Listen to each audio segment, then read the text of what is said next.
আমার স্বামী মারা যাওয়ার পর মাত্র 12 বছরের দেবর আমাকে বলল, আমি তোমাকে বিয়ে করতে চাই। আর বিয়ে তো ফরজ কাজ, এটা উপরওয়ালার আদেশ ভাবি। দেবর সাকিবের কথা শুনে আমি হা করে তাকিয়ে আছি, কারণ সাকিবের বয়স মাত্র 11 বছর, আর 11-12 বছরের ছেলে আমাকে বিয়ে করতে চায়, এটা অসম্ভব। কিন্তু আমি যাকে বাচ্চা ছেলে ভেবেছিলাম সে তো একটা। তাহলে ঘটনাটি বলি, মনোযোগ সহকারে শুনে নিন, আশা করি অনেক ভালো লাগবে আপনাদের। যেই সাকিব আমার দেবর, এটাই তো সেই সাকিব যে আমার চোখের দিকে তাকিয়ে কথা বলার সাহস পায়নি, অথচ আজ এই সাকিব আমাকে বিয়ের জন্য অফার করছে। সময় কতটা বদলে গেছে, পরিস্থিতি আর ভাগ্য আমাকে কোথায় দাঁড় করিয়েছে সেটাই অবাক চোখে তাকিয়ে দেখছি। সাকিব আমার ছোট দেবর, আমার স্বামী জিসানের ছোট ভাই। আমার স্বামী জিসান স্ট্রোক করে মারা যান। আমাদের গ্রামের সরকারি হাই স্কুলে চাকরি করতেন।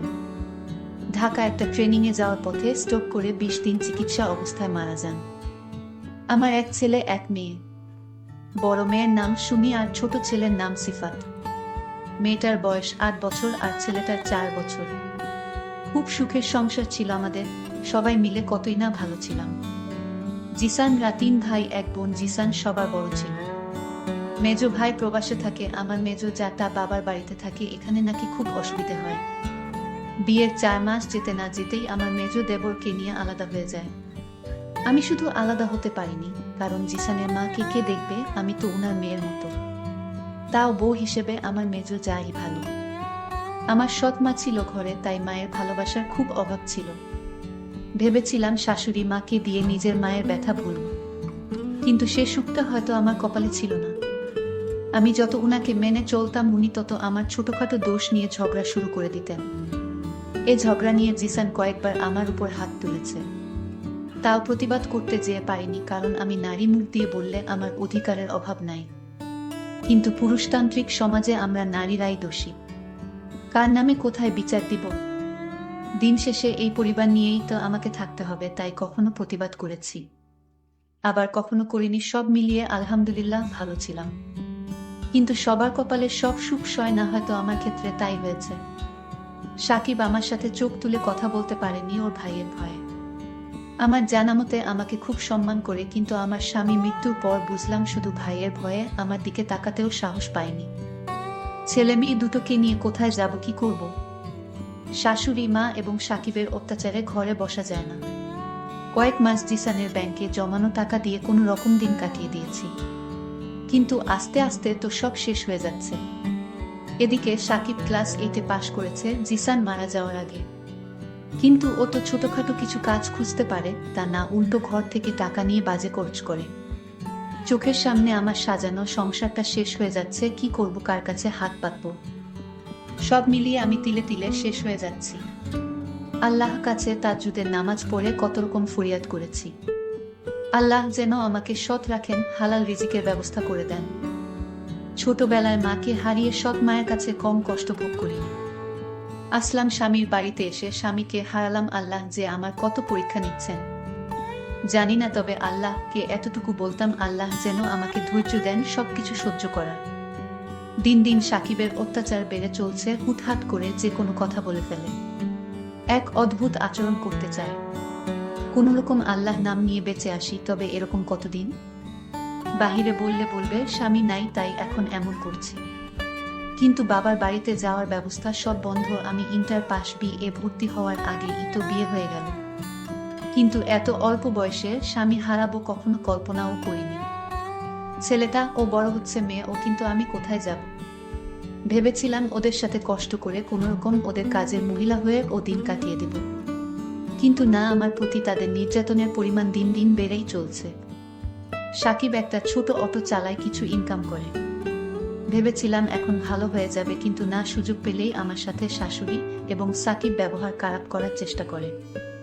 সাকিব ছোট হলে কি হবে? দিন দিন সাকিব আমার দিকে অন্যরকম দৃষ্টিতে তাকিয়ে থাকে, আর মাঝে মাঝে বলে, ভাবি আমি তোমার অপেক্ষায় থাকবো সারা জীবন। একটা বাচ্চা ছেলের মুখে এ কথা মানায়? প্রতি উত্তরে বলেছিলাম, তোমার ভাই কিন্তু কথায় কথায় বলতেন, আমি তোমার বোনের মতো, আর আমি তোমাকে ছোট ভাইয়ের মতোই দেখেছি। জিসান আমার হাত টেনে দুহাত ধরে বলল, আমি কখনো তোমাকে বোন ভাবিনি, বরং তোমাকে বিয়ে করে ঘর বাঁধার স্বপ্ন দেখেছি। মাত্র 11 বছরের একটা বাচ্চা ছেলের মুখে এসব কথা শোভা পায়। আমি যাকে ছোট ভাইয়ের মতো স্নেহ করি, আর সে কিনা আমাকে বিয়ে করতে চায়। খুব অদ্ভুত ব্যাপার, তাই না? যখন সাকিব বলল, ভাবি যদি আমার ভাই বেঁচে থাকতো তাহলে আজ তোমার এই কষ্ট হতো না। আমি তোমার কষ্টের ভাগিদার হতে চাই। তোমার কষ্টের দিনে, সুখের দিনে আমি তোমার পাশে থাকতে চাই ভাবি। এই কথা বলার পর ভাবি আমাকে জুড়ে একটা থাপ্পড় দিয়ে বলল, তুমি একটা বাচ্চা ছেলে, তুমি আমার কষ্ট কি বুঝবে? আর তোমার ভাই বেঁচে থাকলে আজ এমনটা হতো না। ভাবি, তুমি আমাকে ভুল বুঝো না ভাবি, আমি তোমাকে অনেক ভালোবাসি। আমি যদি তোমাকে আমার বাড়িতে না রাখতে পারি, তাহলে আমার মা তো তোমাকে এই বাড়ি থেকে তাড়িয়ে দেবে। কারণ আজ আমার ভাই বেঁচে নাই, আর তোমার নাই স্বামী। তাই চেয়েছিলাম ভাবি, আমি তোমাকে আমার বাড়িতে রেখে দেব সারা জীবনের জন্য। সাকিব এই কথা বলার পর খুব অসহায় লেগেছে সেদিন, যেদিন আমার ছেলে পরীক্ষা ফিস দেওয়ার জন্য কতবার টাকা চেয়েছে। প্রতিবার সাকিব বলেছে, তোর মায়ের কাছে গিয়ে জিজ্ঞেস, আমি তাকে বিয়ে করতে চাই।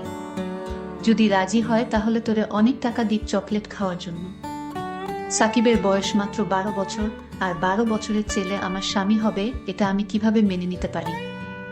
সে তো আমার ছোট ভাইয়ের বয়সী। সাকিব বলল, ভাবি তোমার কষ্ট দেখলে আমার চোখে পানি চলে আসে। আমি তোমার কষ্ট সহ্য করতে পারি না ভাবি। আমি জানি বড় ভাইয়া মারা যাওয়ার পর তুমি আর কখনো বিয়ের পিড়িতে বসবে না। তোমার বাকি জীবনটা আমাদের বাড়িতে চাকরানির মতো কাটাতে চাও, সেটাও আমি জানি। কিন্তু ভাবি, তুমি চাইলে আমি তোমার সব কথা মেনে নিব। আরে তুমি তো একটা বাচ্চা ছেলে, তুমি বিয়ের কি বুঝবে? তোমার বিয়ের বয়স এখনো হয়নি সাকিব। আর তুমি এটা ভেবো না তোমার ভাই মারা গেছে বলে আমি আবার বিয়ে করব, কখনো না। ভাবি, তুমি যা বলছো সব মুখেই বলতেছো, তোমার ভিতর থেকে কোনো কথা বের হচ্ছে না। আমি তোমার মুখ দেখেই বুঝতে পারছি যে তুমি কথাগুলো মুখে বলতেছো, অন্তর থেকে নয়। এতটুকু বাচ্চা ছেলের মাথায় এত বুদ্ধি কোথায় থেকে এলো আমি ভেবে পাচ্ছি না। আমি একদিন কান্না করে সাকিবের আড়ালে বলছিলাম, আমি এখন ছেলেদের পরীক্ষার খরচ কোথায় থেকে দিব? আমি কান্না করছিলাম আর এই কথাগুলো বলছিলাম। আমার আড়াল থেকে সাকিব আমার কথাগুলো শুনে ফেলে। ঠিক তখনই সাকিব একটা অটো ভাড়া নিয়ে সারাদিন অটো চালিয়ে টাকার ব্যবস্থা করে নিয়ে এলো। সাকিব রাতে আমার ঘরে চুপি চুপি ঢুকে বলতে লাগলো, আমার লক্ষ্মী ভাবি, তুমি কান্না করছো কেন? কি হয়েছে তোমার? ভাবি বলল, তোমার কাছে বললে কি হবে? আরে ভাবি বলো না শুনি, সমাধানও তো করতে পারি। তুমি একটা বাচ্চা ছেলে, তোমার বয়স কম, তুমি কি বুঝবে? আরে ভাবি শোনো, তুমি আমাকে ছোট দেখতে পারো, আমার বয়স কম হতে পারে, কিন্তু ভাবি মানুষের দুঃখ কষ্ট বুঝার ক্ষমতা আমার আছে। একবার বলো না। তখন ভাবি বলল, মাস্টার আমার ছেলের পরীক্ষার ফিসের জন্য তাগিদ দিয়েছে, বলেছে কাল পরীক্ষার ফিস দিতে না পারলে পরীক্ষা দিতে দিবে না। ওহ ভাবি, এই ব্যাপার সমস্যা নাই ভাবি। তুমি যখন একা একা বসে কান্না করেছিলে তখন আমি তোমার কথা শুনেছি। তারপর আমি একটা অটো নিয়ে বের হয়ে যাই আর তোমার ছেলের পরীক্ষার ফিসের ব্যবস্থা করে ফেলেছি।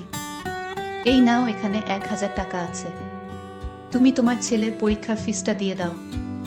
তখন ভাবি খুশি হয়ে টাকাগুলো হাতে নিয়ে ছেলের পরীক্ষার ফিস দিয়ে দিলেন, আর তার ছেলে পরীক্ষা দেওয়ার সুযোগ পেয়ে গেল। একদিন দেখি ভাবির শরীরটা খুব দুর্বল। ভাবিকে বললাম, ভাবি তোমাকে আজ খুব দুর্বল দেখাচ্ছ কেন? আরে এ কিছু না।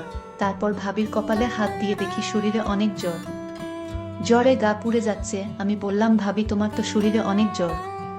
তখন ভাবি জ্বরে জ্ঞান হারিয়ে ফেলল। আমি চালু করে জলপট্রি দিলাম, তারপরও দেখলাম কিছুতেই জ্বর কমছে না। রাত প্রায় 12টা বাজে, এখন কি করি? আমি কোনো কিছু না ভেবে দৌড়ে গিয়ে গ্রামের একজন পল্লী ডাক্তারকে নিয়ে আসলাম। তখন ভাবি জ্বর মেপে ওষুধ দিয়ে গেল। আমি সারা রাত ভাবির পাশে দাঁড়িয়ে রইলাম। আমি সারা রাত একটু ঘুমাইনি, কারণ ভাবির যদি কিছু হয়ে যায়, আর তাই আমি ঘুমাইনি, সারা রাত জেগে রয়েছি। সকালে ঘুম থেকে ভাবি যখন জাগলো তখন দেখতে পেল আমি দাঁড়িয়ে দাঁড়িয়ে জিমাইতাছি। তখন ভাবি বলল, সাকিব তুমি এখানে দাঁড়িয়ে কি করছো? তখন তার ছেলে সিফাত বলল, ছোট কাকা যদি তোমার পাশে না থাকতো তাহলে তো তুমি মারা যেতে আমি। কারণ তোমার রাতে প্রচন্ড জ্বর এসেছিল শরীরে, তারপর তোমার কপালে জলপট্রি দিয়েছে ছোট কাকা, তারপরও যখন তোমার জ্বর কিছুতেই কমছে না, তখন এই অন্ধকার রাতে তোমার জন্য ডাক্তার নিয়ে আসলো বাসায়। ডাক্তার মশাই তোমার জ্বর মেপে ওষুধ দিয়েছে, আর সেই ওষুধ তোমাকে খাওয়ানো হয়েছে। আম্মু ছোট কাকা না থাকলে আজ যে তোমার কি হতো? হয়তো আমি তোমাকে আর মা ডাকার সুযোগ পেতাম না। ছেলের মুখে এইসব কথা শোনার পর আমার চোখের জল ধরে রাখতে পারিনি। আমি তাকে জড়িয়ে ধরে হাউমাউ করে কান্না করতে লাগলাম। সাকিব, তুমি আমাকে এত ভালোবাসো কেন? ভাবি, আমার ভাইয়া মারা যাওয়ার পর তোমার কষ্ট কিছুতেই সইতে পারছিলাম না। তুমি যখন সবসময় মনমরা হয়ে থাকতে, আমার মা যখন তোমাকে বিভিন্ন কথা বলে গালি দিত, তখন আমি এটা সইতে পারছিলাম না। কারণ আমার ভাইয়ের আমানত আমার বাড়িতেই রেখে দিতে চেয়েছি। জানো ভাবি, আমার জন্য অনেক সুন্দরী মেয়েরা পাগল, কিন্তু আমি কাউকে ভালোবাসার অধিকার দেয়নি। এর একটাই কারণ, তোমার জন্য তোমার মায়ের বাঁধনে আমি আটকা পড়ে গেছি। তার মুখে এই কথা শোনার পর আমার চোখ দিয়ে টলমল করে পানি পড়ছে, আমি কান্না করছি। আল্লাহ আমার কপালে আরেকজন মানুষ আমার পাশে দিয়েছেন। তার ব্যবহারে, তার কথায় আমি মুগ্ধ হয়ে গেছি। আসলে আল্লাহ যা করেন তা ভালোর জন্যই করেন। আমি সাকিবকে বললাম, সাকিব তুমি কি চাও বলো, তুমি আজ যা চাইবে তাই পাবে। আমি আল্লাহকে সাক্ষী রেখে বললাম, ভাবি আমি তোমার কাছে কিছুই চাই না, তুমি আমার পাশে সারাজীবন থাকবে এবং তোমাকে সেবা করার সুযোগ দিবে। ঠিক আছে, আমি তোমাকে সারা জীবনের জন্য আঁচলে বেঁধে নিলাম, এখন খুশি তো? সাকিব চোখের জল মুছতে মুছতে বলল, ভাবি আমার মতো সুখী মানুষের পৃথিবীতে আর কেউ নাই। অনেক সাধনার পর তোমাকে এই বাড়িতে রেখে দিলাম সারা জীবনের জন্য, এটাই আমার সার্থকতা। সবশেষে দর্শকের উদ্দেশ্য করে একটা কথা বলতে চাই, তোমরা কখনো কম বয়সী ছেলেদের অবহেলা করো না, কারণ তাদের ভিতরে অনেক প্রতিভা, ভালোবাসা লুকিয়ে থাকে যা কেউ জানে না। আজকের গল্পটি এখানেই শেষ করলাম। ভালো থাকবেন সবাই, ধন্যবাদ।